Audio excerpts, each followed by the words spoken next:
Good morning, good afternoon, good evening. Sorry, we are about 30 minutes late. Technology. Here is a video of Professor Talent Rusere. It's just been released from prison after 9 months. I'll just let him introduce himself.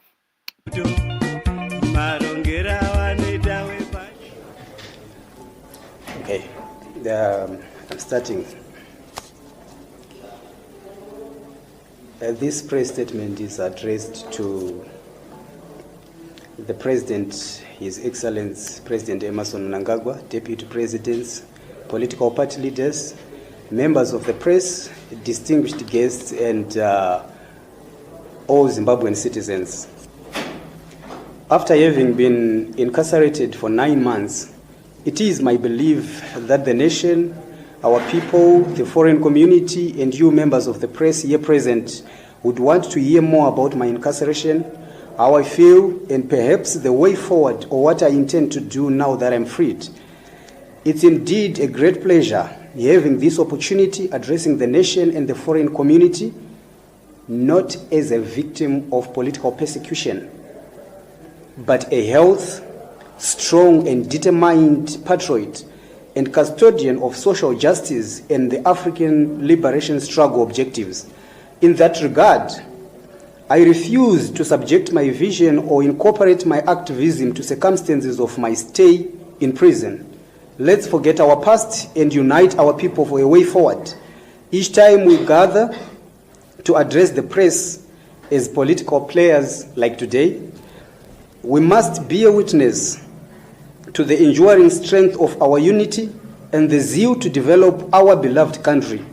Our differences must bring us together, and by so doing, we affirm the promises of the liberation struggle. We recall that what binds this nation together is not the colors of our skin or the tenets of our faith or our political affiliations. What makes us exceptional? I'll stop it there. I think it's to be commended that he comes out and is not bitter that he was incarcerated. Nonetheless, it is a pity that 45 years after our independence, many people are still fighting for the right to have a meaningful say in the governance of the country. Basic rights like freedom of expression, the right to a meaningful vote, are still being systematically denied by the ZANU-PF regime. This really epitomizes the problem in Zimbabwe, our failure to govern ourselves. There is really no excuse why he was arrested and incarcerated. For those who are not familiar with his story, he was arrested because he was one of the activists who were heavily involved in commenting on the elections in Mozambique late last year, and or the ZANU-PF involvement in those elections. He produced a video where he was commenting on ZANU-PF members from as far as Masvingo, who had registered and voted in the Mozambique elections. It's an outrage. And for that, he was arrested and incarcerated. It is a pity that this is still happening. That Zimbabweans are still having to fight for their right to be heard.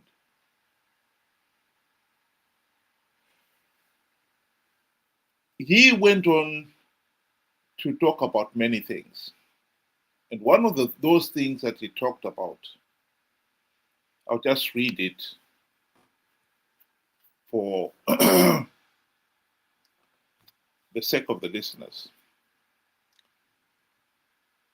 He talked about foreign-sponsored opposition politics is posing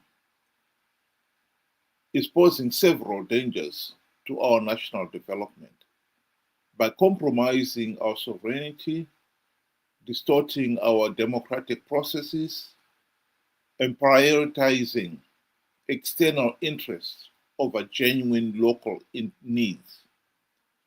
Western interference in African politics has taken many forms, including direct financial support for political parties and individuals, fostering individualism, disinformation campaigns, and funding through individuals and non-governmental institutions.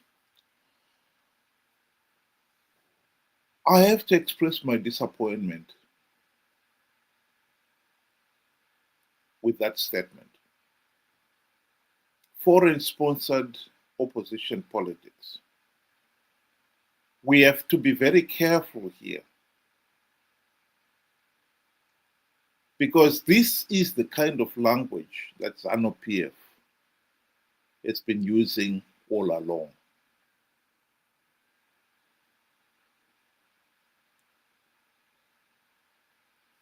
ZANU-PF itself as a party, ever since the country's independence, has used foreign sponsors. It is no secret that ZANU-PF's political activities have been sponsored by rich individuals from the likes of Tony Rollins of Rio Tinto to the more recent ones, the gold mafia members, as documented in the Al Jazeera documentary of 2023. And this has gone on to nations. It is no secret that ZANU-PF, that China has sponsored ZANU-PF's election campaigns and played a key role in keeping ZANU-PF in power. So for him to be singling out the West should not sponsor the opposition. Are we saying here it is okay for the East to sponsor the ruling party? Or rich individuals to sponsor the ruling party? Because this is typical ZANU-PF mentality, where it is okay for the ruling elite, for ZANU-PF, to be sponsored by outsiders. But it is not okay for the opposition to get in such financial support. The regime will always make it a big song and dance about that. I think as human rights activists, we should confine ourselves to the rule of law. If there is a rule that says any political party in Zimbabwe should not be sponsored or financed by outsiders, then that the rule should be in the statute and should be applied across the board.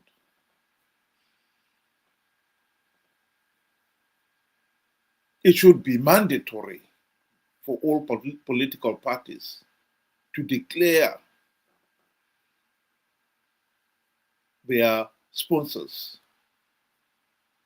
and how much they receive. And it should be audited. Right now, in fact, in today's social media, there are articles of President Emmerson Mnangagwa giving away vehicles to ZANU-PF Central Committee members, a fleet of them. This has become the norm in Zimbabwe. ZANU-PF members, supporters, leaders getting vehicles and other benefits. If it was properly tallied up, we are looking at, in 2023 alone, President Mnangagwa must have spent a staggering $5 billion US. Where did he get the money from?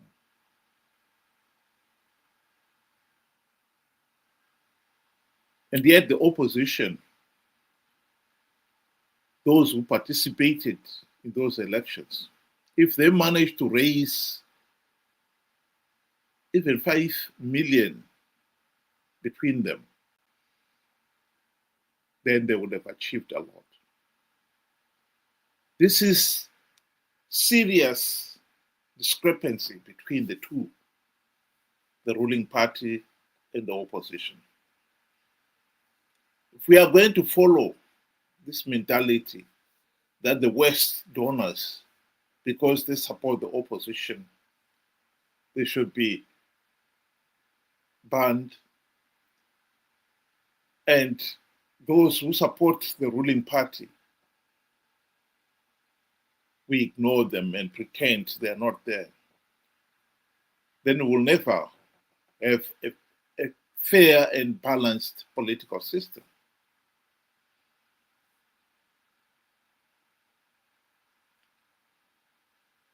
We should be emphasizing on the rule of law. And if something is written, it must be in the statute book, it must be enforced even-handedly, with no discrimination. ZANU-PF is specialized in castigating the opposition as unpatriotic. It's just another way of silencing them. And we, as citizens, should come out right and say no to that. ZANU-PF thugs believe that they have the right to all the freedoms and basic human rights under the sun. And yet, they do not believe that their critics and political opponents should be granted the same rights. In Shona, we have a saying that kukocha kunoda kwa mai, kumwana kunodzima moto. And I think that summarizes ZANU-PF's treatment of the opposition and the rest of society. ZANU-PF think they believe that they have the divine right to rule the country.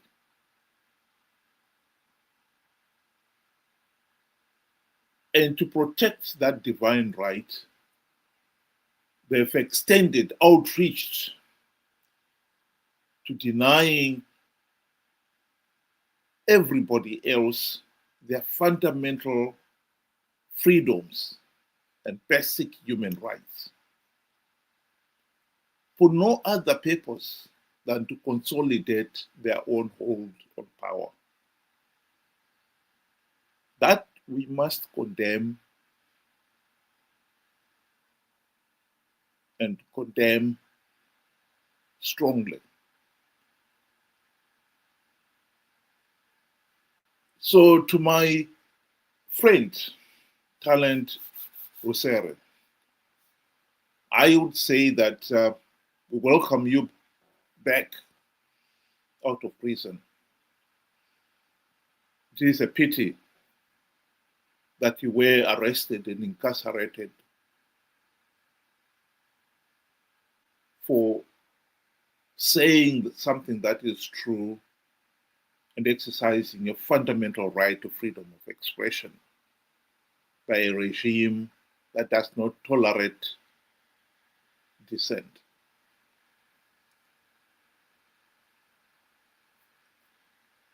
And in this case here, I would like to remind everybody that we have to be very careful what we say in Zimbabwe. Particularly, we should be careful not to be seen to be supporting the regime's propaganda standpoint. The criticism of foreign finances.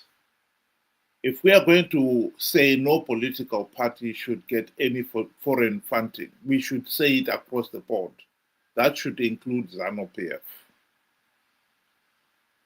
It should not have to be just the West. It doesn't matter. If you are a foreigner, you should not be involved in ZANU-PF, in Zimbabwe's political affairs. And if we are going to have that rule, we must also have the rule that clearly states that political parties must have audited financial statements that the public can look at. All their political activities must be publicly declared. How did you fund the buying of this fleet of vehicles? Where did the money come from? Because whatever the opposition has been getting, and this includes the NGOs, is nothing compared to what ZANU-PF has been getting. And if we are going to say no foreign should fund the opposition politicians or the NGOs, then we must apply the same rule to ZANU-PF. I firmly believe in what is good for the goose must be good for the gander.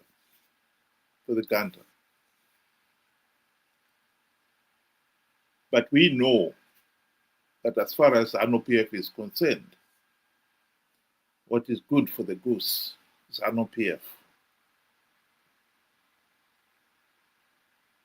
Is not considered to be good for the gander, if it's the opposition or anyone considered to be critical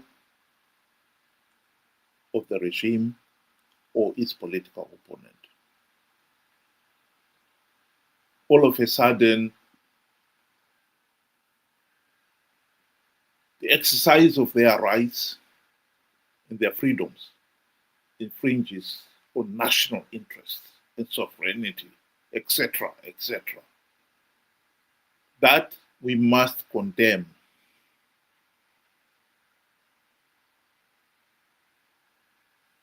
Thank you very much. Have a good evening.